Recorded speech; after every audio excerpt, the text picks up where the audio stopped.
kali ini kita akan melanjutkan pembahasan kita mengenai Kampung Takwa bersama Ustadz Yasir Maqasid LCMA. Mengenai Kampung Takwa sendiri ini dari Pemda beserta para ulama ini kan mendatangi Thailand. Kenapa Thailand menjadi target kunjungan Ustadz? Ya, karena memang Thailand Selatan itu khususnya di daerah Patani Darussalam itu ini sekarang giat-giatnya keagamaan di sana. Ya, jadi ajaran agama diterapkan luar biasa di sana. Kemudian juga kita sudah mulai mengadakan MOU kerjasama, ya. Insya Allah nanti akan ditindaklanjuti dalam bidang pendidikan. Ya. Kemarin setelah kita ke sana dari Thailand juga ke sini, ya. Jenderalnya ke sini, jenderal yang masuk Islam. Awalnya namanya Chacepun Sawangchot, kemudian dia setelah masuk Islam namanya diganti menjadi Muhammad Hasan. Ya, ini. Jadi ini kemudian sama mufti di sana namanya Baba Muhammad Adam. Ini datang ke sini, ya kita jemput ke sini, kemudian hadir di acara Haul Habib Ahmad di Sapuro kemarin. Nah, itu sangat dekat hubungannya Ustaz, ya, sangat dengan sini ya. Sendiri. Jadi begitu kita ke sana tidak lama kemudian mereka ke sini langsung. Ya ini. Lah, kemudian kenapa ini seperti ini? Kita adakan jaringan ulama. Ini adalah jaringan ulama Nusantara. Kemudian sebelum kita kemarin ya dari sana, dari Thailand juga kita sempat singgah sebentar di daerah Kelantan, ya, daerah Kelantan. Jadi ini termasuk juga Serambi Mekah. Kalau menurut Profesor Ismail yang kita di sana itu menemani kita, dia mengatakan Serambi Islam itu awal-awal ketika pertama kali Islam datang itu ya awalnya yaitu di Aceh, kemudian di Jawa, kalau di Thailand itu di Patani Darussalam, kalau di Malaysia itu di Kelantan. Nah, ini sumbu-sumbu Islam itu di situ, poros-poros Islam awalnya di situ. Nah, kita juga sedang adakan kerjasama dengan Kelantan, ya mudah-mudahan setelah Lebaran atau apa mereka akan kunjungan balik ke sini. Ya. Kemudian dengan seperti itu maka akan ada hubungan istilahnya jaringan ulama Nusantara. Nah, ini. Jadi kita perlu ini adakan silaturahim seperti itu. Nah, di Kelantan sendiri kita lihat masjid agungnya di sana, ya, besar. Kemudian juga penuh dengan jamaah-jamaah sholat. Ya, luar biasa. Ketika azan mereka sudah langsung buat shaf, ya, dengan rapinya. Kemudian di masjid-masjid itu ada tempat-tempat ruangan untuk ulama. Jadi kalau ulama dari manapun mereka datang, mereka siap untuk memuliakan mereka di tempat-tempat di situ. Ya, jadi bisa untuk iktikaf juga. Jadi ini luar biasa dan masjidnya terawat sekali. Ya, kalau di kita itu kadang-kadang masjid dengan biaya besar, setelah itu perawatannya tidak bisa. Ya, tapi di sana tidak dirawat karena ini dihidupkan amal-amal masjid itu. Ya, di Kelantan, ya, Masjid Agungnya Kelantan. Kemudian perlunya lagi dengan adanya seperti ini nanti akan ada bagaimana supaya dari sini bisa ke sana, ya, misalnya dari pendidikan. Kemudian kalau di Pekalongan itu kan sudah ada namanya sister city kita dengan Indonesia, dengan Singapura, dengan Australia. Maka sebagaimana kemarin ketika tamu Thailand berkunjung kepada wali kota, Pak Wali Kota mengatakan supaya akan ada sister city antara Pekalongan dengan Thailand Selatan. Dan ini ya, sister city ini maksudnya kota yang saling bersahabat, ya, dan juga kalau ini lebih kepada urusan agama. Nah, ini kalau dulu urusan dunia semua, bagaimana kita pikirkan hubungan ini hubungan karena agama, karena Allah Subhanahu wa taala. Nah, ini. Nah, dengan adanya seperti ini kita harapkan kota Pekalongan ini menjadi benar-benar kota yang religius, ya, bersandar pada nilai-nilai agama.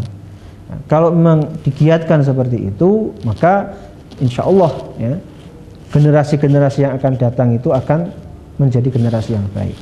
Di Thailand Patani itu sekarang di masjid-masjidnya, semua masjid itu imamnya adalah harus hafid Al-Quran, harus hafal Al-Quran, ya. Jadi tidak boleh kalau belum hafal Al-Quran jadi imam, tidak boleh walaupun sudah sepuh, ya. Dia nanti urusannya ngaji saja, tapi urusan imam, ya, imam masjid, imam musola, ya, itu adalah orang-orang yang hafal Al-Quran dan juga tahu ilmu agama. Ini pertama. Waktu ke sana ini kan ada Pak Agus Marhendayana ya selaku Kepala Dinas Pendidikan Kota Pekalongan. Ini dari sistem pendidikan di sana seperti apa Ustadz? Kalau di sini kan mungkin ada sekolah sore, TPQ seperti itu, kemudian ada sekolah swasta lainnya. Kalau di Thailand seperti apa? Terutama yang ada kampung takwanya. Jadi mereka di sana juga sama seperti di sini, yaitu anak-anak pagi sekolah, kemudian sore pulang, kemudian maghrib sudah harus ada pengajian lagi. Ya, mereka ada seperti tempat-tempat untuk pengajian Al-Quran. Ya.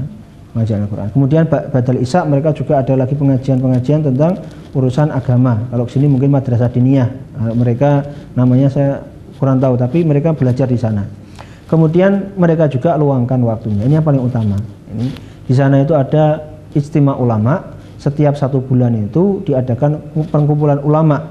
Ulama di sana berkumpul bareng, musyawarah bareng, kemudian sampai iktikaf bareng di masjid di beberapa masjid itu dikirimkan, kemudian ini mereka membahas urusan agama. Ini 1 malam, terutama biasanya malam Jumat akhir atau Jumat awal, kemarin lupa. Itu jadi di sana itu diadakan seperti itu. Mulai dari pada zuhur itu sudah ulama-ulama berdatangan, ya, masjid yang besar. Kemudian nanti setelah itu sampai sholat Jumat mereka baru pulang. Ini diadakan seperti itu. Jadi digiatkan benar-benar hari Jumat, malam Jumat itu digunakan untuk beribadah kepada Allah Subhanahu wa taala itu. Kemudian yang mereka lakukan lagi adalah mereka luangkan waktunya.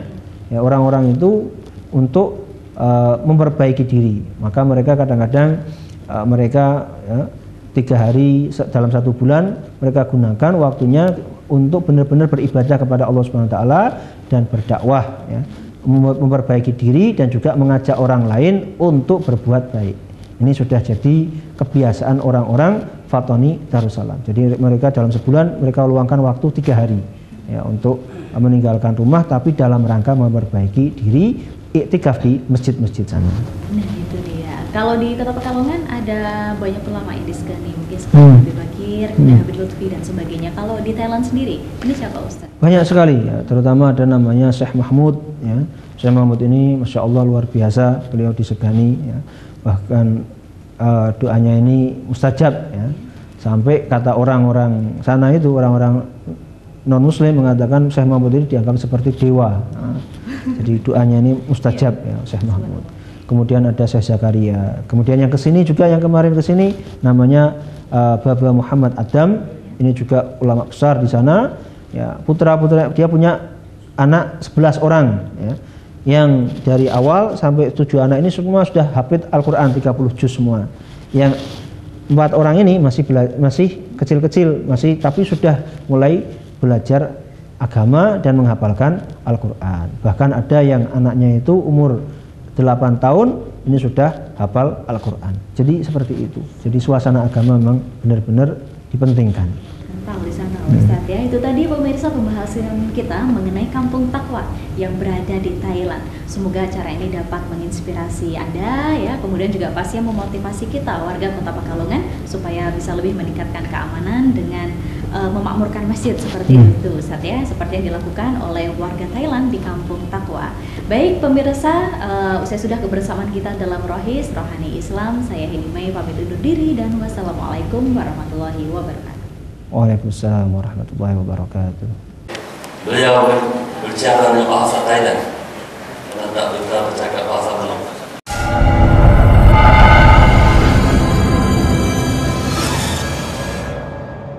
Ajib